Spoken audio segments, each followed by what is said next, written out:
All praises to Yahweh Ba'Shem Yahweh Shai, Bahasham Rakak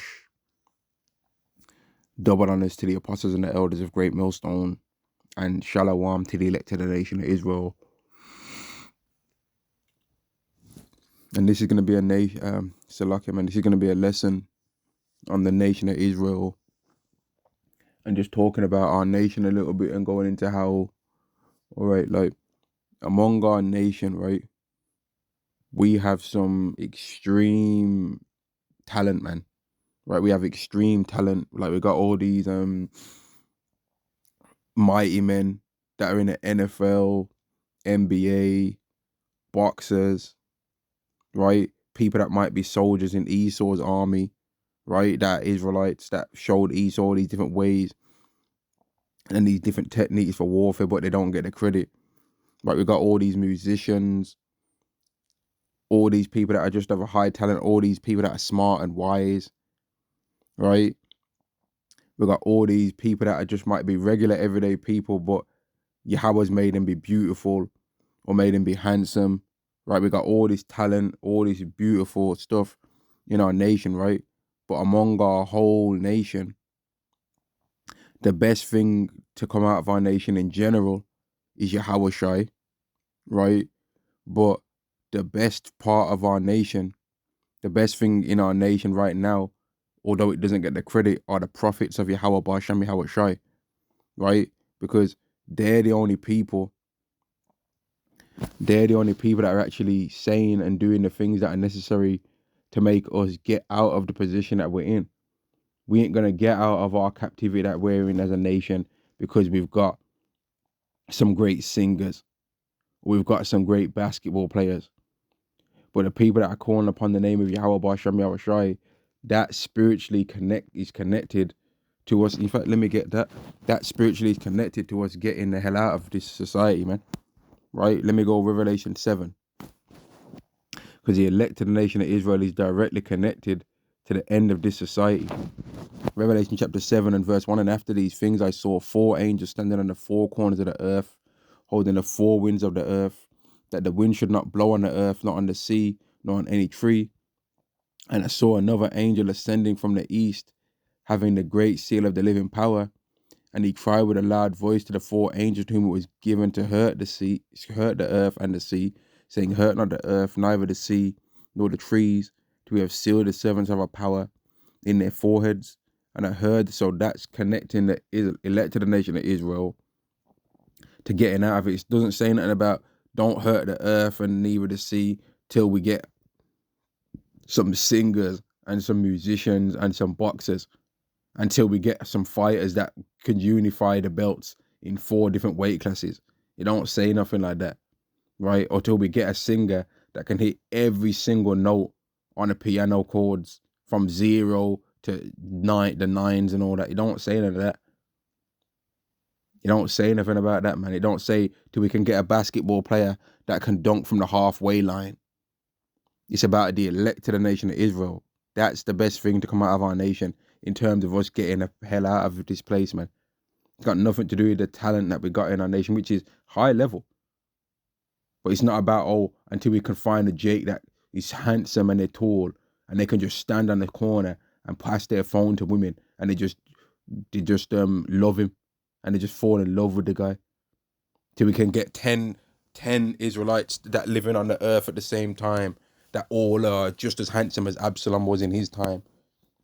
That's got nothing to do with us getting out of here, man. It's about Yahweh Ba'Shem Yahweh Shai, man, and they elected the nation of Israel and what the elect are going to do, that they're going to believe in this particular belief system, man.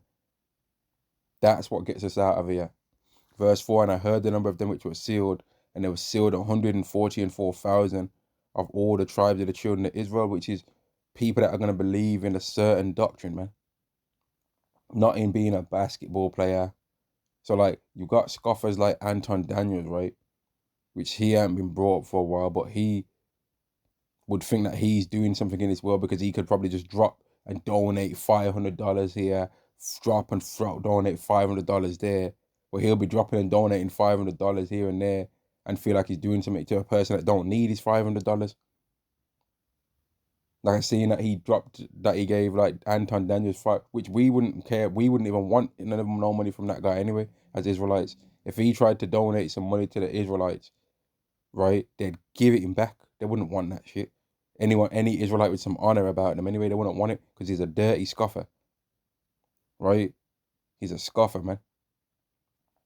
But the point is, our nation doesn't become better. Wouldn't become better if everyone was like Anton Daniels, but it would become better if everyone was like everyone was more like Yahweh Shai for first and foremost.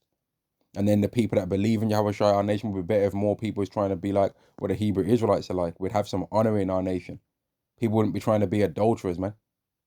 But a guy like that, like this Daniels guy, he'll be looking at man's wife, worrying about whether man's wife's breath stinks, but how you so close to the next man's wife to even find out whether her breath smells nice or bad. And then if a guy will burn out a man's wife's breath for stinking, as he claims, right? Then what's he gonna do if a man's wife is dressed nice and smells and her breath smells amazing and her body and her smells nice? What's he gonna do then? What's he gonna do? Is he gonna make a comment on that? Because that leads to adultery. Right now, let me go to this, man. Because our nation's got a lot of talent in there. It's got people that are smart and all that. They can do things. They might be good in just everyday things too, not even just celebrity and like high level skill things. They're just good at everything our nation is. But the best thing to come that's within our nation right now, right, are the elected nation of Israel, people that believe in the Hebrew Israelite doctrine. And that's why all of these people, no matter who they are, that have tried to get success in the world somewhere else, they all try and come and start getting deep with the Bible. Kanye West did it. Kanye West reached the heights of music. They ain't no much more higher than you can go in the music world than what he's achieved, right? This guy been making his own going to a church choir, and using them to make his own samples. You understand? And putting them in his songs. Sometimes he don't even sample old songs no more. He gets a choir and makes his own sample, which is musical talent, man. And he might make them be singing for days just to use 10 seconds of what they did and put it in a track.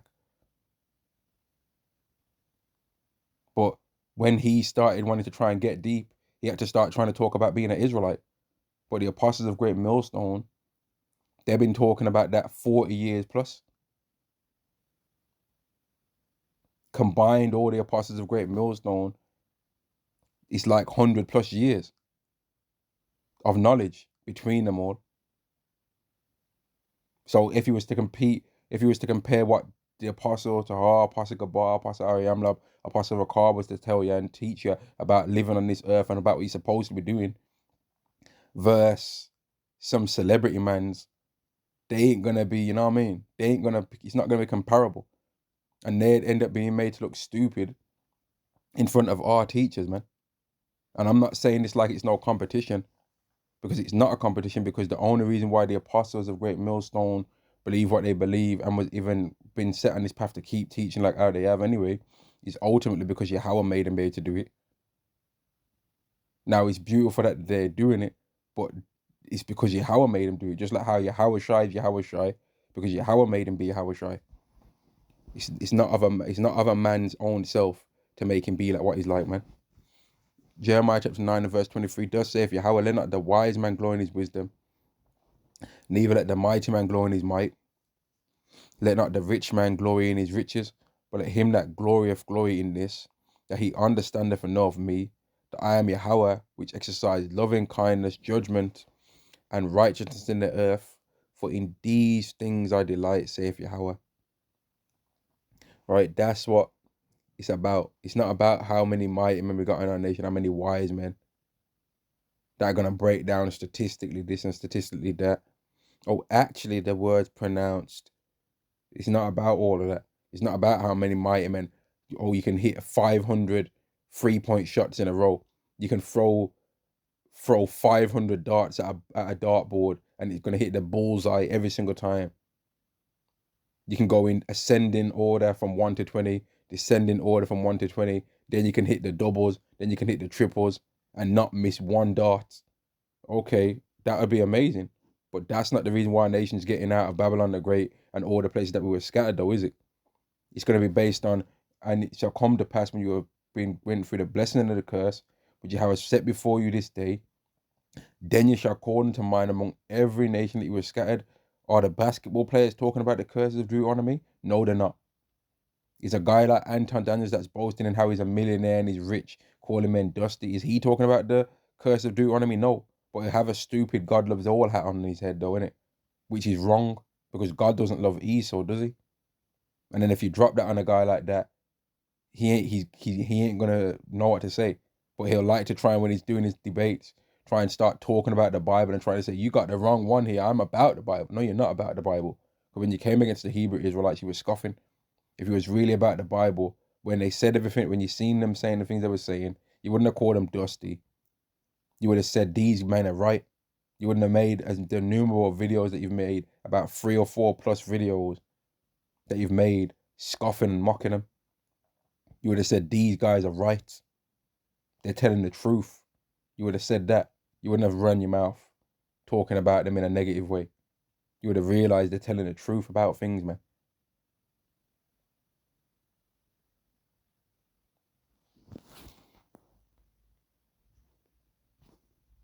Now, let me go to this because I said it before anyway.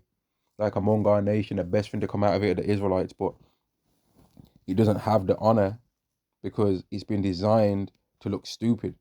1 Corinthians chapter 1 and verse 25, because the foolishness of God is wiser than men, and the weakness of God is stronger than men.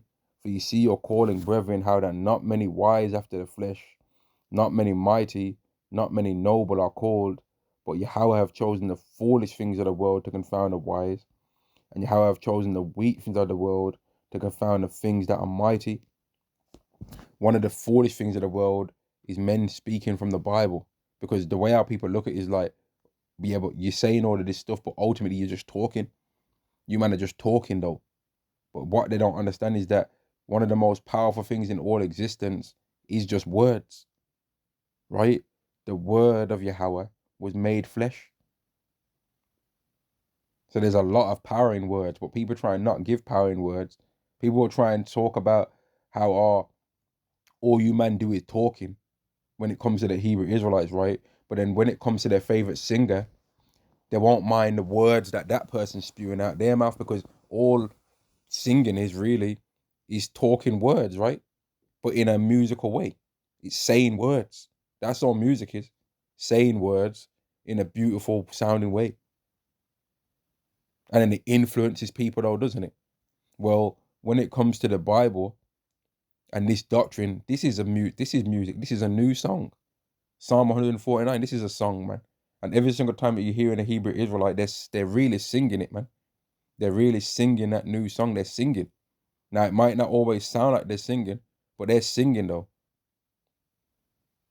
That every time you hear a Hebrew Israelite bringing out Revelation 18, Revelation 13, Jeremiah 31, Hebrews 8, Jeremiah 32, Isaiah 14, Isaiah 47, Isaiah 63, Isaiah 13th chapter, Ezekiel 36, Ezekiel 35, Ezekiel 33, Ezekiel 18, Deuteronomy 28, Deuteronomy 30, Deuteronomy 32, the book of Exodus, right? Genesis 25, right? Genesis 27, and they're speaking a doctrine true. They're really singing in the spiritual realm. That's them singing, man. And the singing is gonna ultimately cause for Yahweh to send Yahweh Shai to the earth and shake this place up, man. It's gonna shake this place down. Verse 28, and the basement of the world, men that have got rough looking beards, or maybe not even so rough looking beards, because sometimes the brother might change what his beard looks like for a time. He's still an Israelite. He ain't gone off. As long as he ain't shaping it up. If he trims it lower one day, that's not illegal according to the laws of Yahweh. Right? But it's considered the basement of the world. It's considered the basement of the world, man. People don't rate this. They don't rate it. They think, oh, and it's that Bible thing. They don't think it's nothing to like really respect, man. Whereas if you tell somebody in this world, oh, I'm a bodybuilder, I'm a power lifter, they'll start looking at you different.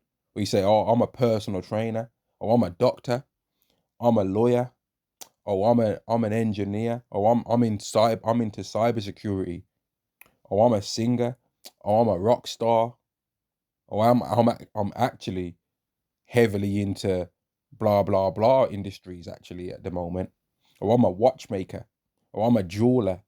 They'll start looking at you different. They're like, "Raw, I never knew you was into that." Oh, that's fascinating. Especially if you tell them that you do a job that's normally connected to having money. Oh man, and then the women are gonna be all up around you. And one of them, this is kind of a side note now, man. One of the most disgusting things I've started to realize in this world, man, is how quickly the same women that might think a man is ugly, will change up the moment that they think the same guy that they think's not attractive has got money. And that's why you got so many rappers that's literally have got lyrics about this. Oh, they didn't want to know me until I changed my swag, blah, blah, blah. They didn't want to know me till I got the bag, blah, blah, blah. There's so many songs like this. So many. And it would be the same women that used to chat their mouth off about these guys. But then now that they're seeing with some money, they're on some, hey, do you remember me? Do you remember me from back in the neighborhood? And then the guys always normally sleep with them and then dash them back to the streets to the hood that they was from, man. And then the woman's thinking that she did something now because she slept with the same guy that she could have slept with before. But now he's rich when she slept with him. But she never got none of his money anyway. But now he's rich though. And she'll think that that's an achievement because women are simple minded, man. Which is the reason why they're not supposed to be in power neither. And which is another flaw in this society. The more power women have got in this world, the more wicked it's became. And yet they're still miserable for all the power that they've got. And in all the power that they've got, they're still begging men to come up to them and approach them. They're worried why men ain't approaching them in gyms, men ain't doing this, men ain't doing that. But they're still begging power and trying to think that they're so strong, but they're not strong enough to do that, apparently. They don't want to be strong enough to do that part. Isn't it fascinating? Isn't it fascinating? But then when the Hebrew Israelites start bunning out, with the main and first ones to start bunning out women, and then you got this whole red pill community and people that have made millions out of it, man, from copying what the Hebrew Israelites say. Really, they won't admit that. But all the people that are trying to go into what the Bible says about women and bunning out women, they got that from the Hebrew Israelites, because Christianity never used to mention those scriptures. Christianity never used to mention no Isaiah 3:16 or no Isaiah 4:1. They never mentioned that, man. They was on some one man to one wife BS. They wasn't on telling people that the Bible says that a man can have multiple wives. And what this world's got messed up as well is that a man having multiple wives is wicked, or he's a womanizer, But then a man in this world can be a manonizer, and they ain't got nothing to say. A man in this world can be watching up mans, and they'd be like, "Oh, that's just love." But a man that's eyeing up women, though, right? Even if the women are down for it, they're still trying to look at him sideways. People try and look at a man sideways in this world if he had 15 children. Or if a man had 12 children in this world, they'd be like, "Oh, what's he doing having all those children?" But then they'll say they're a Christian. Well, Jacob had 12, mate. In fact, 13. So what you saying now then? Jacob had 12 children.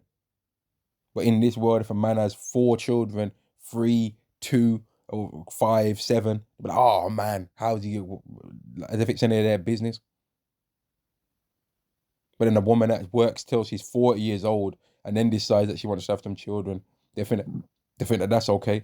But then people born out a female that's like a 16, 18-year-old and be like, oh, she's dodgy for having a child at that age.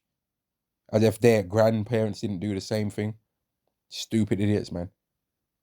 What this society's did as well, man, is it's made people way more immature than they're supposed to be at a certain age, man. You're not supposed to be 18 years old and be immature like people are in this world. By the time you get to 18 years old, you should be able to do some things, man. That shouldn't be the age that you're finally starting to be being looked at like an adult. And like you should be competent in anything. And then when people try and make it like that's not the age, there people in this world really try and make it like you're not competent until you get to like in your 30s. But that's not how it's supposed to be, though. According to the biblical principles, man. You're meant to be able to work for another person for 7 years, and then after that time, you can go on and do your own thing. That could be around 19 years old. But this society is destroyed and just waste, man. It's a society of waste mans that actually are made to seem like they're not waste mans, and it's disgusting. And that's why it's gonna be destroyed. Verse 28, and the basins of the world and the things which are despised have Yahweh chosen, yea, and the things which are not, to bring to naught things that are. So people that are gonna talk like what I'm saying right now, to way more extreme ways, or way like just exactly the same or a bit lesser ways, they're not gonna be viewed as like they know what they're talking about. People are gonna be listening. The people will switch off. People ain't gonna. Most people ain't even gonna get through the beginning of the video. All praises to Yahweh, Ba'ashem Yahweh Shai, Ba'ashem Rakah Kodash. Double honors to the apostles and the elders of Great Millstone, and Shalom to the nation of Israel. Most people ain't making it through that, or they're skipping it. They don't even realize that they're getting given the name of the Heavenly Father and the name of the only begotten Son at the beginning of the video. They'll just hear that and be like, "Oh man, what's this man talking about, man?" Yeah, and they say, "I heard this waste man Daniel's geezer talking about, yeah, and all these Israelites that are saying stuff about me. They say something in the beginning of the video, some mama, and this guy's laughing and mocking that we're speaking the words of the name of the Lord and the name of the Son, but he'll can't claim he's a Christian though, and he'll really want a lot of these guys, man. They really want to be able to have all the worldly success that they've got, right? And then at the same time, still be able to be looked at the way in the Bible that the Hebrew Israelites are looked at, man. They want that. They're so desperately, but you can't have both. You cannot have both. And you can only have the way of the Bible being within you if Yahweh gave it to you. Right? Just like how you can only have the way of the world if Yahweh gave that to you, man. And some of these people have received their consolation prize, man. But you know what? I'm gonna end this video there. I wanted to just do a video on that the best thing within our nation right now at the moment, or the best thing to ever come from our nation, was first and foremost Yahweh Shai. But then it was the prophets, man. The prophet has always been the highest thing within our nation, man. The prophet, then the believers of the prophet, right? Kings and all of that kind of stuff. They was never higher than the prophets. They were never higher. And on that, I'm going to say shalom. Shalom. Shalom to the elect. Shalom.